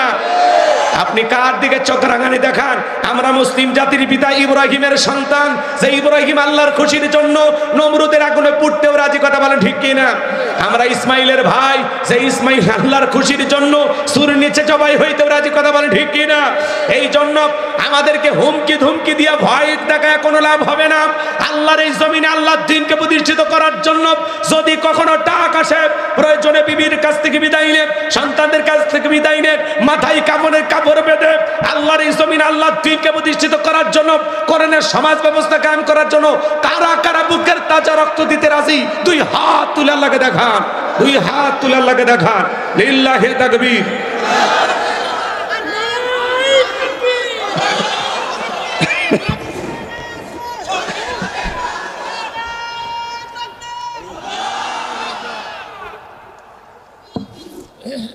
কষ্ট পাচ্ছেন আপনারা?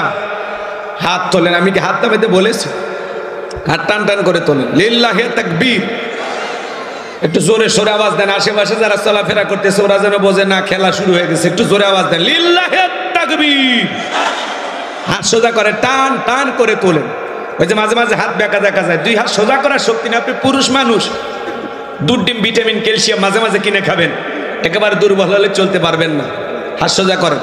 সফদা দাঁড়িয়েছে নবী মুসার বিরুদ্ধে সাক্ষী দেওয়ার জন্য, ঘটনা শোনা দরকার নাই? এরপরে তো যুবকদের আলোচনা, নাকি বলেন? রেডি আছেন তো ইনশাআল্লাহ? আল্লাহ আপনাদের কবুল করুন। জোরে বলুন আমিন। হাত সোজা করেন। আমার আল্লাহ রাব্বুল আলামিন বলেন, ইন্নাল্লাহা আশতারা মিনাল মুমিনিনা আনফুসাহুম ওয়া আমওয়ালাহুম বিআন্না লাহুমুল জান্নাহ। সূরা তাওবার 111 নম্বর আয়াতে আল্লাহ রাব্বুল আলামিন জানিয়ে দিলেন, নিশ্চয়ই মুমিন বান্দাদের জান মাল আমি আল্লাহ ক্রয় করে নিয়েছি, বিনিময়ে দেব জান্নাত। বলুন সুবহানাল্লাহ। তাহলে বলেন তো বাজান, আপনার আমার জীবনের মালিক কে? আল্লাহ। এই তরুণ যুবকেরা ভালো করে বলো তো, এই জীবনের মালিক কে? প্রেম করবার প্রেমিকাকে পার্কে নিয়ে যা ডায়লগ দিবা, এই জীবন তোমার, তুমি শুধু আমার। ওরে হাইব্রিড যুবক, হে জীবনের মালিক কে? আপনার আমার সম্পদের মালিক কে? আল্লাহর দেয়া জীবন, আল্লাহর দেয়া সম্পদ আল্লাহর পথে খরচ করতে রাজি আছেন তো মুসলমান? রাজি আছেন তো ইনশাআল্লাহ? বাম হাত নামান, শুধু ডান হাত তুলে রাখেন, শুধু ডান হাত। আল্লাহ রাব্বুল আলামিন বলেন, ইল্লা আসহাবাল ইয়ামিন ফি জান্নাতি ইয়াতাসাআলুন। ডানপন্থী যারা জান্নাতের বাগানে থাকবে তারা, ডানপন্থী যারা আল্লাহর প্রিয় তারা। বলুন আল্লাহু আকবার। কোনো কথা হবে না। কিছুক্ষণ আগেই বলেন, হুজুর জীবন দিতে রাজি, রক্ত দিতে রাজি। আপাতত জীবন রক্তর দুইটার কোনোটাই দিতে হবে না। ডান হাতটা পকেটের ভিতর ঢুকে দিয়া যে যা পারেন যতটুকু পারেন এই তাফসীরুল কোরআন মাহফিলের জন্য প্রাণ ভরে দান করবেন। সোজা ডান হাত পকেটে দেন। সবাই নিজের পকেটে হাত দেন, অন্য কারো পকেটে হাত দিয়ে পকেট মেরে বলে মার খাবেন না। সবাই পকেটে হাত দেন। মহিলা প্যান্টে লোকজন পাঠায় দেন, আমিও দিচ্ছি, দেন। সবাই পকেটে হাত দেন, সবাই পকেটে হাত দেন। ছেলেপেলে যারা আসছো ব্যাগ নিয়ে, রুমাল নিয়ে, চাদর নিয়ে, যার কাছে যা আছে তাই নিয়ে মাঠে নামো, খেলা হবে। ছেলেপেলে পাঠায় দেন। সবাই প্রাণ ভরে দান করেন। আল্লাহ সবাইকে দেওয়ার তৌফিক দান করুন। জোরে বলুন আমিন। আরেকটু জোরে বলুন আমিন। সবাই পকেটে হাত দেন। 10, 20, 50, 200, 100, 500, 2000, 5000, 10,000, 1 লাখ, 2 লাখ। সে বলতেছে, ও দেশের জনগণ শোনো দিয়া মন, আমি জীবনে কোনোদিন মুসা নবীকে দেখি নাই। আজকে মুসা নবীর আলোচনা শোনার পরে আমার পাষাণ হৃদয় গইলা গেছে। আমি সিদ্ধান্ত নিয়েছি আর খারাপ কাজ করব না, অশ্লীল কাজ করব না। আমি তওবা করে ঈমান গ্রহণ করতে চাই। বলুন আল্লাহু আকবার। আলেমদের ওয়াজ শুনে বেনামাজি নামাজি হয়ে যায়, সুদখোর ঘুষখোর ভালো হয়ে যায়, বেপরদায় চলা মা বোনেরা পর্দা করে। কথা বলেন। দাড়ি কাটা যুবকটা আলেমদের ওয়াজ শুনে দাড়ি রাখে। কত মানুষকে আল্লাহ তাআলা পরিবর্তন করায় দেন। এদেশে মসজিদের বয়ান আর এই তাফসীরুল কোরআন মাহফিলের আয়োজন যদি না থাকতো, লন্ডন আমেরিকার মতো এদেশের মানুষও হাফ প্যান্ট পরে সমাজে ঘোরাফেরা করত। যতটুকু সভ্য ভদ্র আছে শুধুমাত্র জুমার বয়ান আর এই তাফসীরুল কোরআন মাহফিলের কারণে। এই জন্য এক শ্রেণীর মানুষ উঠে পড়ে লেগেছে এদেশের তাফসীরুল কোরআন মাহফিল বন্ধ করে দিয়া দেখা যায় এই দেশকে লন্ডন আমেরিকা বানানো যায় কিনা। কথা বলেন না কেন? কোরআনের মাহফিল বন্ধ করলেই এদেশের মানুষেরা গোমরাহী হয়ে যাবে। তাদেরকে পথভ্রষ্ট করতে, গোমরাহী বানাইতে, মিসগাইড করতে ওদের আরো সহজ হবে। কথা বলেন ঠিক কিনা? এই জন্য কোরআন থেকে দূরে সরে যাওয়া যাবে না। কোরআনের সাথে আমাদের সম্পর্ক রাখতে হবে। আল্লাহ পাক যেন আমাদের সবাইকে সঠিক বোঝ দান করেন। জোরে বলুন আমিন। মিনাজ যুলুমাতি ইলান নূর। আপনাকে আমাকে অন্ধকার থেকে আলোকিত মানুষ বানানোর জন্য আল্লাহ কিতাব নাজিল করেছেন। এই জন্য ওদের কথায় কোরআন থেকে সরে যাওয়া যাবে, ইসলাম থেকে দূরে সরে যাওয়া যাবে।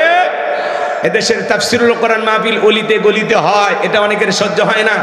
ওরা বলে আগে যাত্রা বলা হইতো, লসিমন করিমন খাইরন সুন্দরী বানেসা পরি হইতো। দেখেন নাই 7 দিন 8 দিন করে মঞ্চ বানায়া আপনাদের এলাকায় হইতো যাত্রাবালা মন সাজায়। একজন এরকম খাতা ধরে বসে থাকতো আর বলে দিত, আর কিছু লোক রাজা বাদশা সাজে অভিনয় করত, যাহা বানাও আমি আপনার মেয়েকে বিবাহ করতে চাই। খামোশ বেয়াদব। এখন আর এই নষ্টামি করা যায় না, এই জন্য ওরা বলতেছে যাত্রাপালা বন্ধ হয়ে গেছে, দেশের ঐতিহ্য হারিয়ে গেছে। ওরে শয়তান, হ্যাঁ, যাত্রাপালা বন্ধ হতে দেশের কি হারিয়ে গেছে? ঐতিহ্য। ওরে বাবা, ইবলিস দেখতে চাইলে এদের কথা শুনে বুঝে নেবেন, এটা ইবলিস। এই দেশের অলিতে গলিতে তাফসিরুল কোরআন মাহফিল চালু হয়েছে। যাত্রা গানের জায়গায় এখন কি হয়? তাফসিরুল কোরআন মাহফিল হয়। গান বাজনার আসরগুলো বন্ধ হইয়া, নর্তকীদের নাচানাচি বন্ধ হইয়া কোরআনের মাহফিল চালু হয়েছে। এটার বিরুদ্ধে যারা কথা বলবে, এর আগে হানিফ সাহেব কথা বলেছিল, নতুন করে আপনার কিশোরগঞ্জের এক নেতা বের হয়েছে, ও খালি উল্টা পাল্টা বলে, সবসময় উল্টা পাল্টা বলে। দেখেননি? ওর আফসোস দেখে আমি অবাক হয়ে যাই। চামড়াগুলো জড়িয়ে গেছে, চেহারা খুব সুন্দর, কথা হয় না, কিন্তু কথাগুলো উল্টা পাল্টা বলে। আল্লাহ যেন এই সমস্ত নেতাদেরকে হেদায়েত দান করে। এ ভাই, মরবেন না, জন্মের সময় আজান কি কানে দেয়নি? মরার পরে কি আল্লাহু আকবারের ধ্বনি দেয়া আবার আপনার জানাজা শুরু হবে না? তো আপনি কেন ইসলামের বিরুদ্ধে কথা বলেন? আল্লাহ যেন এই সমস্ত নেতা ভাইদের হেদায়েত দান করে। এটা জোরে করেন আমিন। আমার ভাইয়েরা, আমি লম্বা করব না, সংক্ষিপ্ত কথা একটু বলে দিয়ে যাই। দিল দিয়া কথাগুলো বোঝার এবং শোনার চেষ্টা করবেন। এইবার শ্রদ্ধা বলতেছে, এ কারণ কেন লাফালাফি করতেছে আপনারা কি জানেন? গতকাল রাত্রিতে কারণ আমার বাড়িতে গিয়েছিল, আমার 2 বস্তা টাকা দেবো বলে ওয়াদা করেছে। 1 বস্তা টাকা অ্যাডভান্স হিসাবে দিয়েছে, আর আজকে সাক্ষী দিলে আর 1 বস্তা টাকা দিয়ে দেবে। বিনিময়ে আমাকে কথা বলতে হবে। নবী মুসা দিনের বেলা ওয়াজ করে, আর রাতের বেলা আমি শ্রদ্ধার সাথে রাত কাটাই। কিন্তু আপনাদেরকে সাক্ষী রেখে বলতেছি, নবী মুসা আলাইহিস সালামের চরিত্র ফুলের চাইতেও পবিত্র। ওই কারণ হলো আমি শ্রদ্ধার নিয়মিত ভক্ত। চিৎকার মেরে বলুন আল্লাহু আকবার। ওয়া মাকারু ওয়া মাকারাল্লাহ আল্লাহু খায়রুল মাকিরিন।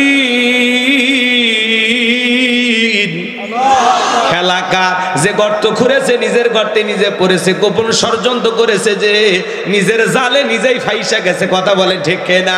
এইবার সবার সামনে যখন মুখোশ উন্মোচ হয়ে গেল, আল্লাহ নবী মুসা আলাইহিস সালাম রাগান্বিত হয়ে গেলেন, আর ডেকে বলে, আল্লাহ, চাইতে গেছিলাম যাকাত, আর আমার বিরুদ্ধে এত বড় মিথ্যা অপবাদ, এই তহমত মেনে নেওয়া যায় না।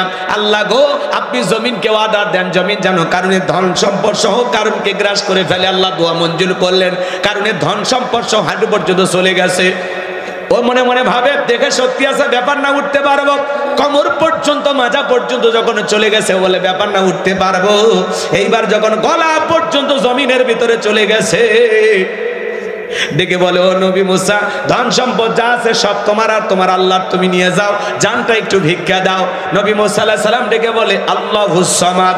হে কারণ আল্লাহ কারো মুখোপেক্ষী নন, আমরা সবাই আল্লাহ তাআলার মুখোপেক্ষী। তোর ধন সম্পদ সহ তুই পৃথিবীর জমিন থেকে চলে যা, আর পৃথিবীর ইতিহাসে সাক্ষী থাক, তোর মতো যারা সম্পদ জমা রাখবে, আল্লাহ রাস্তায় খরচ করতে চাইবে না, কঠিন কিয়ামতের ময়দানে তুই কারণের কাতারে আল্লাহ তাদেরও বিচার করবে। সূরা তাওবার ভিতরে আল্লাহ পাক জানিয়ে দিয়েছেন, যারা স্বর্ণ রূপা টাকা পয়সা জমা রাখে, আল্লাহ রাস্তায় খরচ করতে চায় না, আমার আল্লাহ বলেন তাদের জন্য রয়েছে আযাবের সুসংবাদ।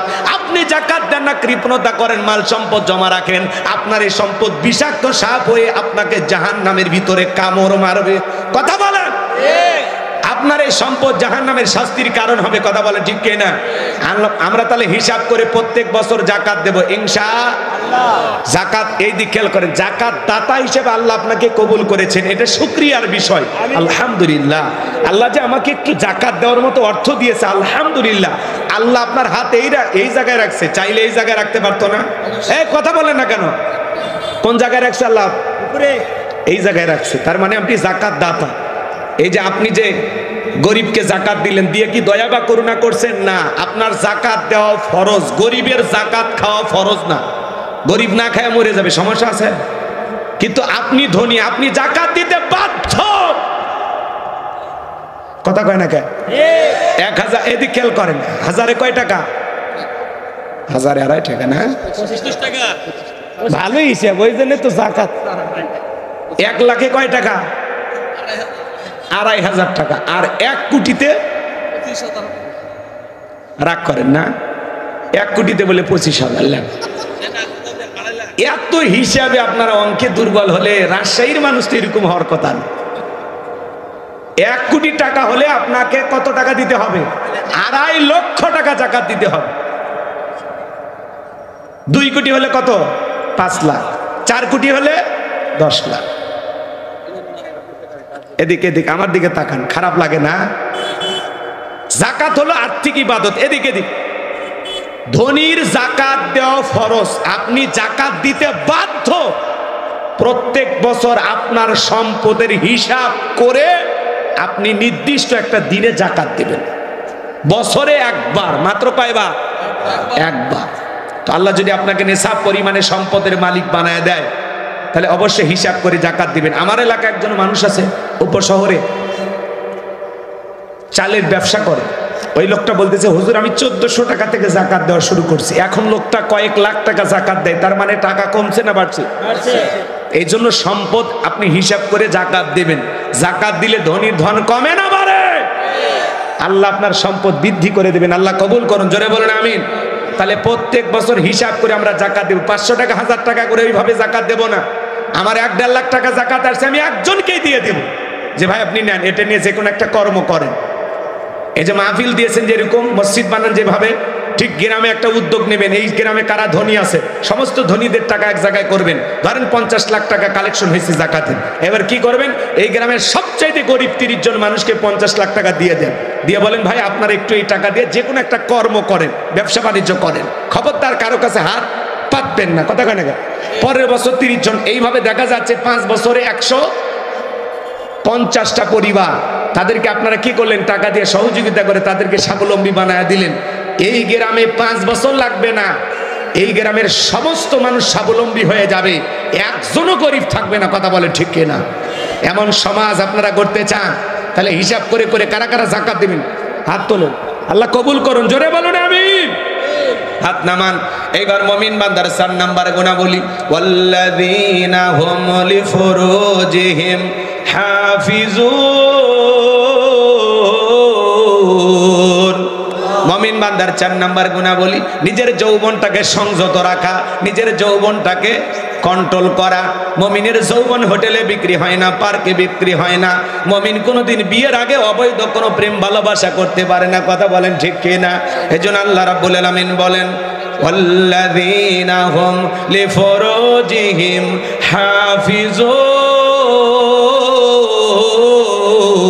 হাফিজুন। একটু জোরে বলেন আল্লাহু আকবার। মুমিন বান্দার 4 নাম্বার গুনাহবলি, নিজের যৌবনটাকে সংযত রাখা, নিজের যৌবনটাকে কন্ট্রোল করা। হে যুবকের দল, ভালো করে শুনে নাও, আল্লাহ শিশুকালের হিসাব নেবেন না, হিসাব নেবেন যৌবনকালের। আমরা যৌবনকালে শয়তানের ওয়াসওয়াসায় পড়ে গুনাহ করতে ভালোবাসি, আর যৌবনকালের ইবাদত আল্লাহ পছন্দ করেন। কথা বলেন ঠিক কি না? হযরত আলী রাদিয়াল্লাহু তাআলা বলেন, তোমরা যৌবনের তাড়নায় গুনাহ করো, একদিন তোমাদের যৌবন থাকবে না, আমলনামায় গুনাহ ঠিকই লেখা থাকবে। কথা বলেন ঠিক কি না? তাহলে যৌবনকালে বেশি বেশি ইবাদত করতে হবে। যেটা বৃদ্ধকালে করা যায় না। যার বয়স 60-70 বছর বয়স হয়ে গেছে, প্রচন্ড শীত, পৌষ মাস, মাঘ মাস, লোকটাকে যদি বলা হয় চাচা মিয়া রাত 2টা বাজে পুকুর থেকে একটু গোসল করে আসেন, 2000 টাকা দেব। বৃদ্ধ মানুষ বলবে, ভাতিজা ওই 2000 টাকা নেওয়ার জন্য পুকুর থেকে উঠতে পারবো তো? কথা কয় নাকি আপনারা? কিন্তু একটা যুবককে যদি বলেন 2000 টাকা দেব, এই শীতের মধ্যে একটু পুকুর থেকে গোসল করে আসো, ও যুবক বলবে হুজুর কাপড় খুলছি, টাকা রেডি করেন। কথা কন? তার মানে যুবকের একটা কি আছে? পাওয়ার আছে। কথা বলেন ঠিক কি না? এই যৌবন কালের ইবাদত আল্লাহ পছন্দ করে। বৃদ্ধকালে জয়েন্টে জয়েন্টে ব্যথা, কষ্ট হয়, লম্বা সময় রুকু করা যায় না, লম্বা সময় সিজদায় থাকা যায় না, মনে হয় দমটা আটকে আসবে। বৃদ্ধকালে চাচিমা যদি শীতের দিনে একটু গরম পানি করে দেয়, চাচার ভাগ্যে অজু জোটে। গরম পানিও নাই, চাচার ভাগ্যে অজুও নাই, নামাজও নাই। কথা কি বোঝা যায়? আমার কথা কি বোঝা যায়? তাহলে আমরা যৌবনকালে লম্বা সময় রুকু করতে পারবো, লম্বা সময় সিজদায় থাকতে পারবো, লম্বা সময় ইবাদতে কাটাইতে পারবো। যৌবনকালে ঠান্ডা পানিতে ওযু বানানোর ক্ষমতা আমাদের আছে। কথা বলেন ঠিক কি না? তাহলে এই যৌবনকালের ইবাদত পছন্দ করেন কি? তাহলে এই যৌবনকালেই আল্লাহর ইবাদতে আমাদের এই যৌবনকালের পুরো সময়টা কাটাইতে হবে। কথা বলেন ঠিক কি না? আল্লাহর জন্য আমাদের এই যৌবনকালের সময়টা কুরবানি করতে হবে। গুনাহ করা যাবে না। এই জন্য আল্লাহ বলেন ওয়াল্লাযীনা হুম লিফুরুজিহিম হাফিজুন, নিজের যৌবনটাকে সংযত রাখো, নিজের যৌবনটাকে কন্ট্রোল করো। তাহলে মুমিন বান্দার 4 নাম্বার গুনাহ বলি নিজের যৌবনটাকে হেফাজত করা। হাদিস শরীফের ভিতরে আসছে বিশ্বনবী বলেছেন তোমরা যদি দুইটা জিনিসকে কন্ট্রোল করতে পারো, একটা হলো দুই চোয়ালের মাঝখানে তার থাকা নরম জিহ্বা আর দুইয়ের মাঝখানে থাকা লজ্জাস্থান, এই দুইটার যদি হেফাজত করতে পারো, কন্ট্রোল করতে পারো, আমি নবী তোমাদের জান্নাতের জিম্মাদারি নিলাম। বলুন আল্লাহু আকবার। তাহলে সাবধানে পা ফেলা লাগবে। যুবক, যৌবনের পরীক্ষা দিয়েছিলেন আল্লাহ নবী ইউসুফ আলাইহিস সালাম। জলেকে একটা গোপন কক্ষে নিয়ে যায়, 10টা দরজায় তালা বন্ধ করে ইউসুফ আলাইহিস সালামের কাছে যা বলে দিলে বড় জ্বালারে পাঞ্জাবিওয়ালা, হুজুর তো কিছুই বোঝে না, হুজুর সবই বোঝে, নারীর ছলা কলা বোঝে না, কথা বলে ঠিক কি না? জলেকে কাপড়গুলো ছেড়ে ছেড়ে দেবতার মুখ ঢাকে। ইউসুফ নবী ডেকে বলে কাপড়ে ঢাকিলে তুমি দেবতার মুখ, কি দিয়া ঢাকিবা বিধাতার মুখ। জলেকে কাছে আসে আর ডেকে বলে ইউসুফ তোমার চোখ দুইটা ভারী সুন্দর। ইউসুফ আলাইহিস সালাম ডেকে বলেন আল্লাহকে ভয় করো, ইন্নী আখাফুল্লাহ। ইউসুফ আলাইহিস সালামের অন্তরে কার ভয়? আল্লাহ তাআলাকে ডেকে বলেন আল্লাহ জুলেখার মনের অবস্থা আমি বুঝতে পেরেছি, একমাত্র আপনি পারেন এখান থেকে আমাকে রক্ষা করতে।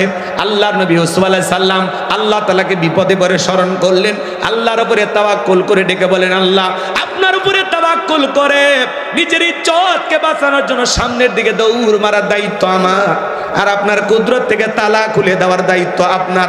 আল্লাহ নবী ইউসুফ আলাইহিস সালাম আল্লাহর উপরে তাওয়াক্কুল করে, আল্লাহ তাআলার উপরে তাওয়াক্কুল করে যখন দৌড় মারলেন, আল্লাহর কুদরত থেকে প্রত্যেকটা দরজার তালা খুলে গেছে। বলুন সুবহানাল্লাহ।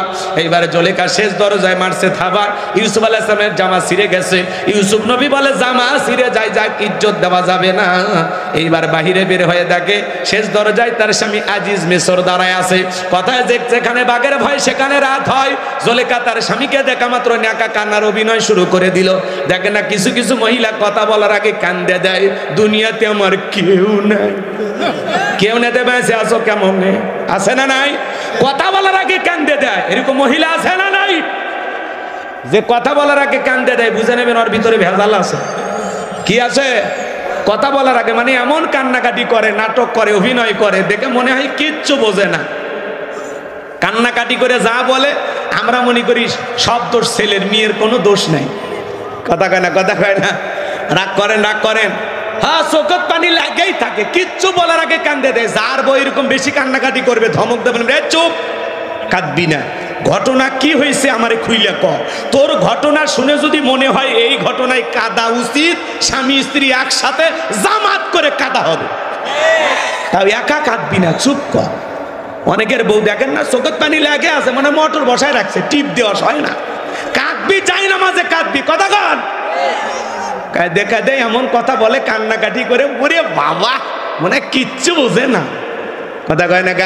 জুলেখা একটা কান্নার অভিনয় শুরু করে ডেকে বলে স্বামী ইউসুফকে ছেলের মতো দেখতাম, আজকে সুযোগ পাই আমার ইজ্জতের দিকে হাত বাড়াইছে, আরেকটি দেরি হয়ে গেলে আমার সর্বনাশ হয়ে যেত। মিথ্যা তহমত দিয়া দর্শনের আসামি বানাইয়া 1 নয় 2 নয় 9.5 বছর জেলখানায় বন্দি করে রেখেছিল জুলেখা। আজ পৃথিবীর জমিনে আলেমদেরকে মিথ্যা অপবাদ দিয়া ধর্ষণের আসামি বানাইয়া জেলখানায় বন্দি করবে যারা, ডিজিটাল জুলেখা তারা। আলেমেরা কখনো ধর্ষণকারী হতে পারে না, কথা বলে ঠিক কিনা? রাগ করেন? এগুলো মিথ্যা অপবাদ, মিথ্যা তহমত, বিশ্বাস করা যাবে না। কোরআনের ফাঁকে আল্লামা সাইদি হুজুরের বিরুদ্ধে জঘন্য অপবাদ দেওয়া হয়েছিল। তিনি নাকি 300-এরও বেশি নারীকে সে সময় ধর্ষণ করেছিলেন। এক নারীকে জিজ্ঞাসা করা হলো মা এই হুজুর, বলে হ্যাঁ, তো তোমার জন্ম কত সালে? কয় 75 সালে। জন্ম 75 সালে, ধর্ষণ হয়েছে 71 সালে, স্বপ্নেও সম্ভব?